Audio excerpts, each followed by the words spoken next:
Some look through this prism, seeking to find infinity, or perhaps an asteroid. The United States has for the first time in 4 years selected a new astronaut class. 8 have been chosen, 4 men and 4 women. To look at this class and the missions they might encounter, we're joined by Larry Young. He's the Apollo Program Professor of Astronautics at MIT. Welcome, Dr. Young. It's a pleasure to be with you. You know, space still excites many of our imaginations. Take us inside their world. What kind of missions, what kind of duties should these astronauts expect? Well, the astronauts that are being selected now, that are members of the new class of 2013, are going to have a very different sort of experience than those who were either in the early Mercury, Gemini, and Apollo program, where they were truly adventurers, or in the Space Shuttle program, where they were scientists and engineers going about a day's work. These people are going to be in a transition period as we go from the International Space Station onto some of the advanced vehicles which will be used to take us into translunar orbit, Lagrangian points, eventually we hope, on to explore Mars, so that they have a mixed career ahead of them. The lucky ones are going to be exposed to some fantastic adventures. Now, you mentioned that they have a different set of skills, and they're not necessarily the astronauts that many of us grew up with, you know, the Buzz Aldrins and the Neil Armstrongs, who were naval test pilots and such. What type of skill sets, what type of training or expertise do these men and women need? Well, among the current astronauts, we have PhDs, we have biologists, we have medical doctors, but overall, if you look at their backgrounds, it's surprisingly similar to the earliest of the astronauts in the Apollo era and their follow-on in Shuttle. These people, to a great extent, have flying backgrounds. Many of them are either former military pilots or current military test pilots.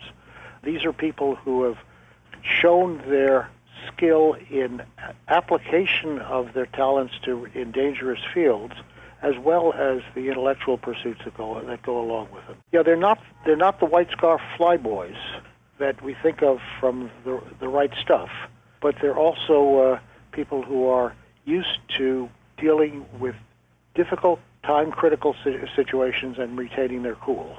So am I getting the sense that the right stuff to a degree still matters, that you have to meet certain physical parameters as well as intellectual parameters in order to make the cut? I don't think so.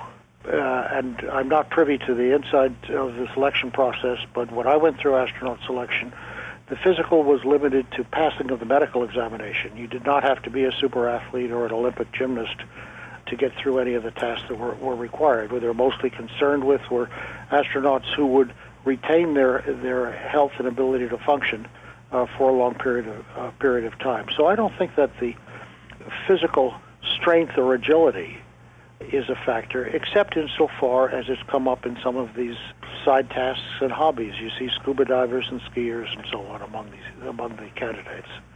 Now, you mentioned health, and one thing that I've read is that astronauts often face dangers from atrophy, lack of muscle use, because of a weightless condition. How significant is that problem? Or for a prolonged mission, especially one going to an asteroid or maybe even to Mars, what kind of risks might they encounter due to prolonged radiation exposure? Well, Andrew, you put your finger on the toughest problem that we have in going to Mars, even tougher than getting the funding for it. But that's protection of the human on the long duration. By long duration, we're talking about a trip of perhaps 8 or 9 months to Mars, ride it for a year, spend another year coming back.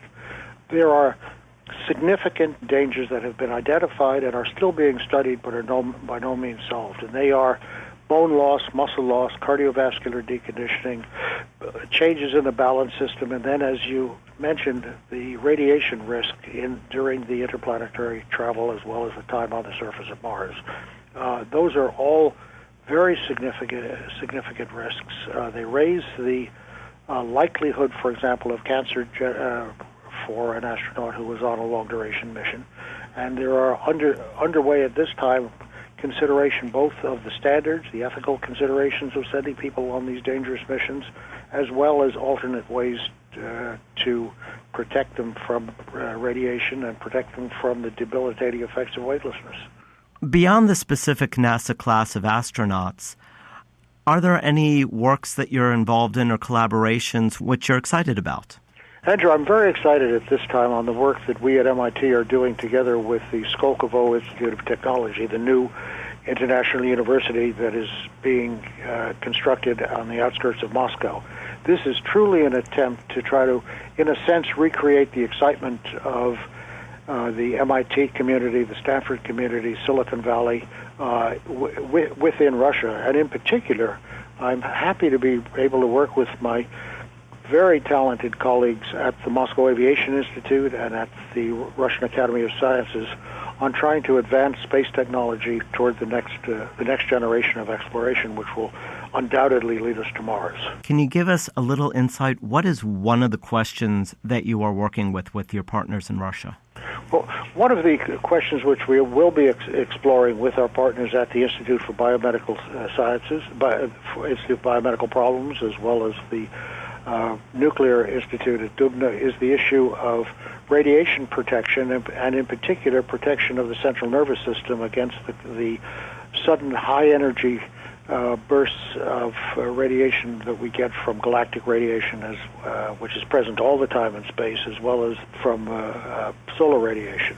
There are capabilities and experience that have been accumulated in Russia which very nicely complement the sort of work that my colleagues at Massachusetts General Hospital and at Brookhaven Laboratories are doing.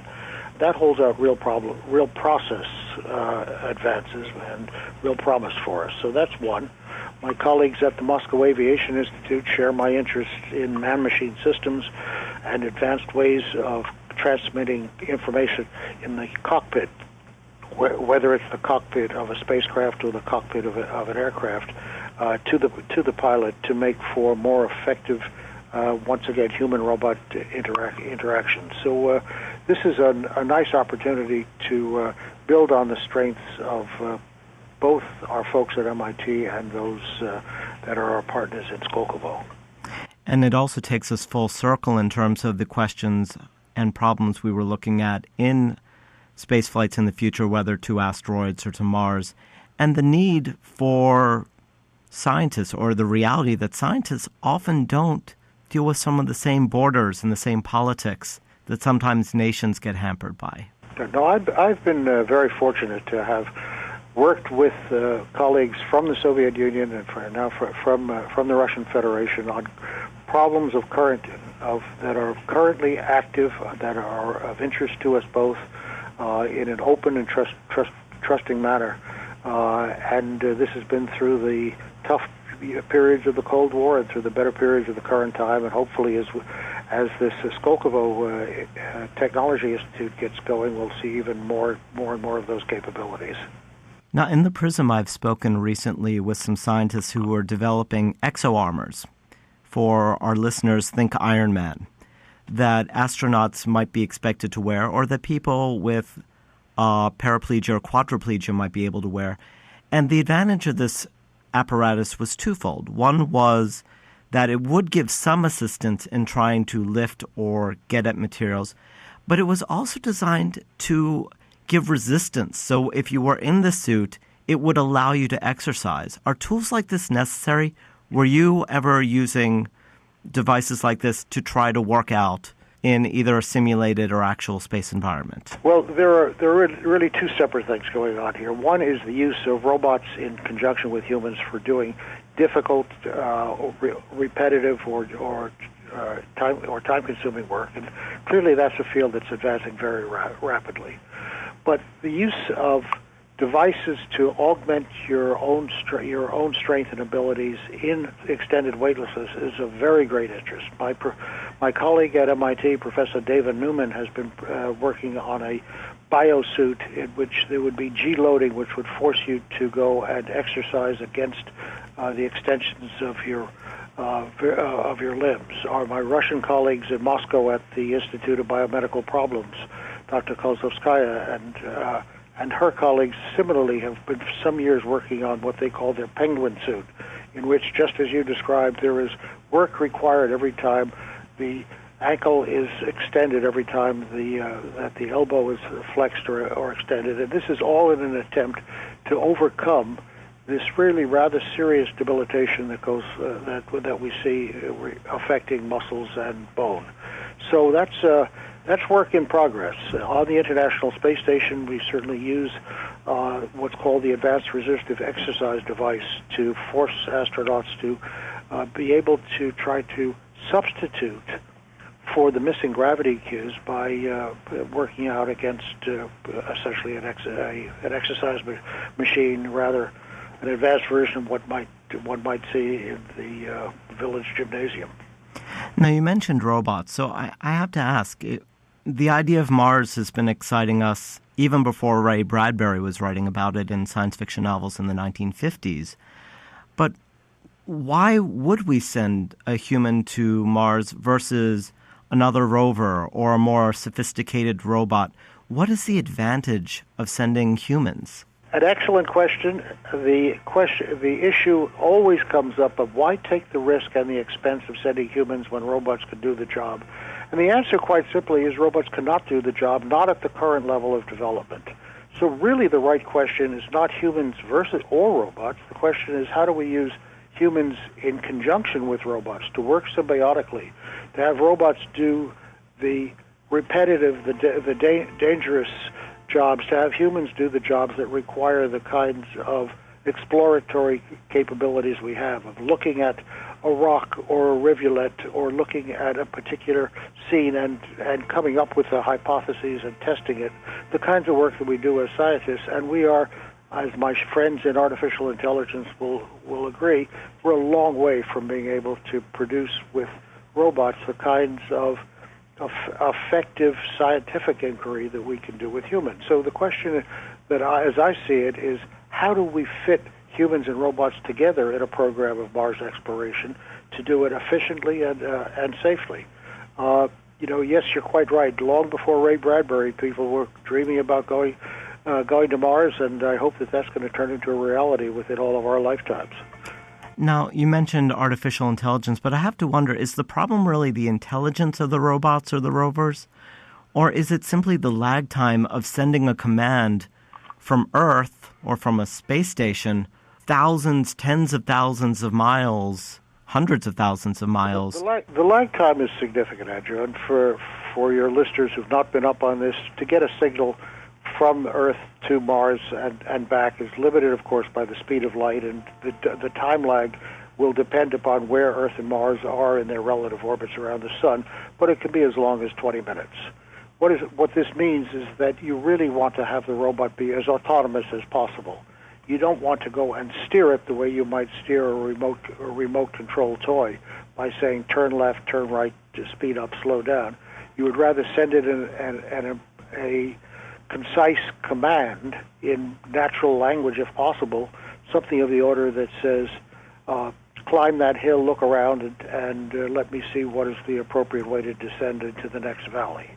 So that's the issue. Is one of, yes, in a broad sense, the intelligence or the artificial intelligence in the robot, but a way of matching the robot capability, the learning capabilities of the robots, the data processing, the multisensory blending, to allow the robot to try to emulate some, but not all, of the exploration capabilities of a scientist.